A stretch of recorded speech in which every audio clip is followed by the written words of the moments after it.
Hi friends, అందరికీ నమస్కారం అండి. మన యొక్క తెలంగాణ రాష్ట్ర వ్యాప్తంగా ఆసరా పెన్షన్ లబ్ధిదారులకు భారీ శుభవార్త అప్డేట్ అయితే అందించారనమాట. ఆ వివరాలు అనేది ఈ వీడియో రూపంలో తెలుసుకుందాం.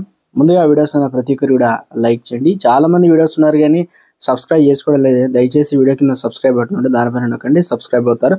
గంట వస్తుంది, గంట పైన నొక్కి ఆల్ నోటిఫికేషన్ ఆన్ చేసుకోండి. ఇలా చేయడం వల్ల ప్రతి ఒక్క నోటిఫికేషన్ కూడా మీ ఫోన్లో వస్తుందండి.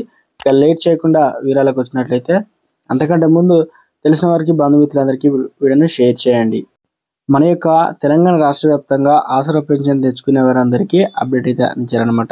ఇక వికలాంగులకు గతంలో వీఆర్ఎస్ ప్రభుత్వం ₹1000 పెంచి ₹4016 ఇస్తుంది కదా, అదే సేమ్ కంటిన్యూగా అందిస్తున్నారన్నమాట. కాంగ్రెస్ ఫస్ట్ నెల ఆల్రెడీ 28 తారీఖు నుంచి మనకు వచ్చే నెల 6 తారీఖు వరకు అయితే ఆసరా పెన్షన్లు అయితే పంపిణీకి ఆల్రెడీ గ్రీన్ సిగ్నల్ కూడా ఇచ్చింది.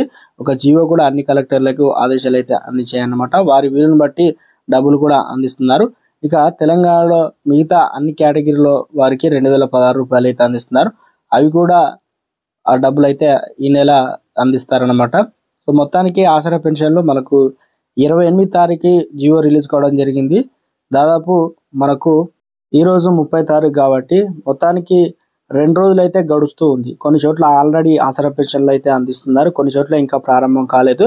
సో ప్రధానంగా ఇవ్వడానికి ఇవ్వకపోవడానికి కారణం ఏంటంటే, కొన్ని చోట్ల ఇప్పటికే గ్రామ స్థాయిలో గ్రామ సభల్లో ఏదైతే 6 గ్యారెంటీల పథకాలకు అభ్యస్తం ప్రజాపాలనలో అప్లికేషన్ తీసుకుంటున్నారు, అక్కడ లేట్ అవుతున్నాయి. కొన్ని చోట్ల అయితే ఇస్తున్నారనమాట. ఎందుకంటే మండలానికి 4 గ్రామాల చొప్పున ఎంపిక చేసి ఆ రోజు అయితే అందరూ కూడా అప్లికేషన్లు అయితే చేసుకోవచ్చు అనమాట. సో వారికి మాత్రమే లేట్ అవుతుంది, మిగతా వారికి అయితే అందిస్తున్నారు. కొన్ని చోట్ల ఇప్పటికే దాదాపు ఒక 20% ఆసరా పెన్షన్లు అయితే అందించారు. సో ఒకసారి మీ ఏరియాలో కావచ్చు, మీ ప్రతి నెల ఏ రకంగా తీసుకుంటున్నారో, అసలు డబ్బులు ఇస్తున్నారా ఇవ్వట్లేదా మరి ఏందనేది ఒకసారి తెలుసుకోండి ఫోన్ చేసి. వారు ఏ టైంకి వచ్చి ఇస్తున్నారు, బ్యాంకులో నుంచి డబ్బులు తెచ్చి ఇవ్వాల్సిందిగా వాళ్ళు అయితే ఉంటారు, అధికారులు అయితే ఏర్పాటు కూడా చేస్తున్నారు కాబట్టి.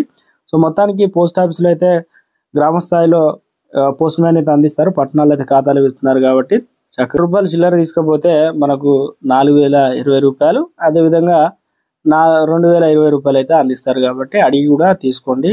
ఎవరైనా ఇలాంటివి ₹16 ఇవ్వకుంటే కఠినమైన చర్యలు తీసుకుంటామని రేవంత్ సర్కార్ కూడా కీలక ప్రకటన అయితే జూలైలో విడుదల చేశారు కాబట్టి. సో మొత్తానికి ఆసరా పెన్షన్ల ప్రక్రియ ప్రారంభం కావడం జరిగింది. చాలా వరకు ఆసరా పెన్షన్లు డిలే అయినాయి, బాధపడడం కానీ మొత్తానికి రిలీజ్ అయితే కావడం జరిగింది. సో ఈ పెన్షన్ తెచ్చుకునేవారు ఏదైతే వారు ఇంకేమైనా ఇందులో ఏదైనా పథకం అప్లికేషన్ చేసుకోవచ్చా? కొత్త వారైతే ఆల్రెడీ వృద్ధాప్య పెన్షన్లు ఏదైతే ఉన్నాయో దాంతోపాటు 11 రకాల కేటగిరీలు ఏవైతే ఉన్నాయో ఇవన్నీ కూడా అప్లికేషన్ చేసుకోవచ్చు ఆయా కేటగిరీ బట్టి. సో మిగతా వారు ఏమైనా అప్లికేషన్ చేసుకోవచ్చా లేదని ఒకసారి చూద్దామండి. ఒకవేళ మనకు ఆసరా పెన్షన్ వస్తుంది, అయితే మనకి ఇందులో ప్రధానంగా గృహజ్యోతి కుటుంబానికి మనం ఎంత వాడుకుంటున్నాం అని చెప్పేసి 100 యూనిట్ల 200 యూనిట్ల ఇక్కడ చెక్ బాక్స్ అయితే పెట్టవచ్చు. ఆసరా పెన్షన్ తెచ్చుకున్నవారు కొత్త వారు కూడా మీటర్ కనెక్షన్ అంటే మీటర్ కనెక్షన్ అయితే వేయాల్సి అయితే ఉంటుంది. సో దాని తర్వాత ఇందిరమ్మ ఇండ్లు, ఇప్పుడు మనకు ఆల్రెడీ అవ్వలకు మరి తాతలకు కావచ్చు మొత్తానికి ఆసరా పెన్షన్ వస్తుంది, కానీ మరి ఇండ్లు లేవు. ఇండ్లు లేకపోతే ఏంది, ఇక్కడ ఇంటికి సంబంధించి చెక్ బాక్స్ పెట్టుకోవచ్చు అనమాట, ఇక్కడ టిక్ చేయండి.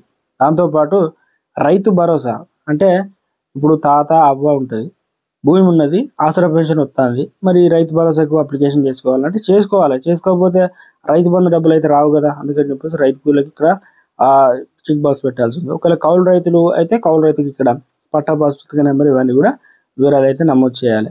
సో ఇది వ్యవసాయ కూలీ. ఒకవేళ కూలీ అయితే మాత్రం ఇక్కడ మనకు ఎట్లా కూలీ అయితే కారు, ఎందుకంటే పెన్షన్ వస్తుంది కాబట్టి పని చేయలేని పరిస్థితులు ఉంటారు కాబట్టి ఇక్కడ వ్యవసాయ కూలీ అయితే పెట్టకండి.